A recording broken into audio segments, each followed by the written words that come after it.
First bite, first bite.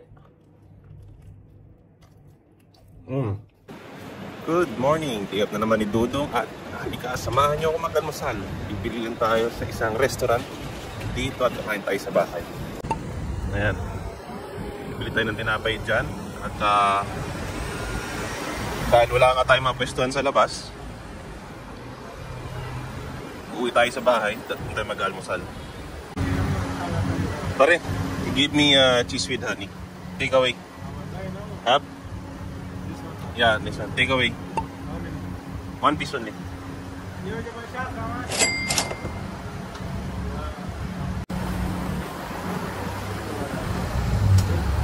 Pare, I take video, no problem. Video.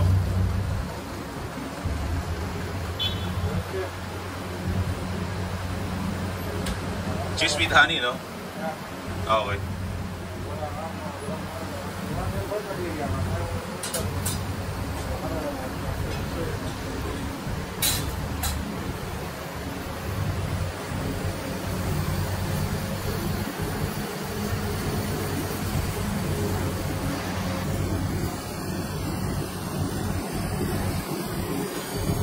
Dito tayo sa isa sa mga Pakistan bakery dito sa Aurangabad. And magbibili kayo ng mga tinapay sa kanila. Normally, pagka molde nila yon, tapos lagyan nila ng mga ingredients based dun sa order nyo, papasain nila yung parang unan. Kung nakikita nyo yun, parang unan na yun.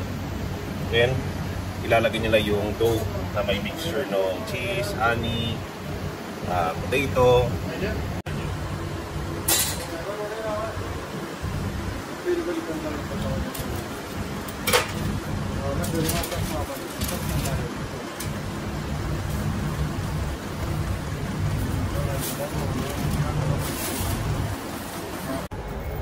So yun na nga, dumating na yung order natin. Mabilis na naman niluluto yung tinapay nila. So dito na siya, worth 6 dirham. Kain natin sa bahay habang mainit. Lakas yung pwesto dito sa labas, tsaka malikabok and maraming kotse. So yun na nga guys, nandito na tayo sa bahay at kailangan natin to kainin agad dahil ang mga ganitong tinapay, mga Pakistan bread, mabilis siyang tumigas. So once na tumigas na siya, mahirap na siyang wayain. Parang siyang rubber or minsan nagiging bato pa sa sobrang tigas pag nahanginan. So ito, papakita ko sa inyo. Ito na yung finished product. Inatin nila sa gitna. Ayan. Kung makikita nyo, ayan. Ito yung darker side. And sa kabila, yung whiter side. Itong darker side, ito yung nakadikit dun sa wall. Kung nakita nyo dun sa video kanina or dun sa picture. Ayan. Itong side na ito yung nakadikit dun sa wall. Which is kung napansin nyo, binasa nila yung unan. Or basa yung unan, then ilalagay nila dun yung roti. And then once na dumikit yung tinapay, ihahampas nila yun dun sa pader. Kaya ito yung darker side na dumikit. Ayan, flat siya. So ayan. Ayan siya. Cheese roti. Tingnan natin habang mainit.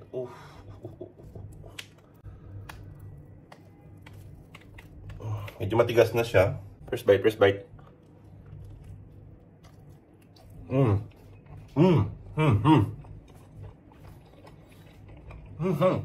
Tumutulo siya kasi mainit pa yung cheese. Natutunaw kayo, no? Yung nakikita nyo. Pero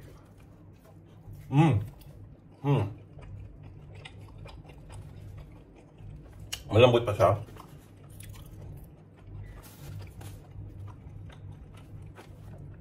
Normal sa tinapay nila, yung mga ibang Pilipino hindi malakas kumain ng mga ganito. Yung isang roti is okay na. Sobrang busog na. Yung iba pag gumagawa ng cheese roti, nilalagyan pa nila ng ghee. After lagyan ng ghee, lalagyan nila ng cheese. Normally, yung cheese triangle dito, siyempre, hindi mo mawala yung Pilipinong kape.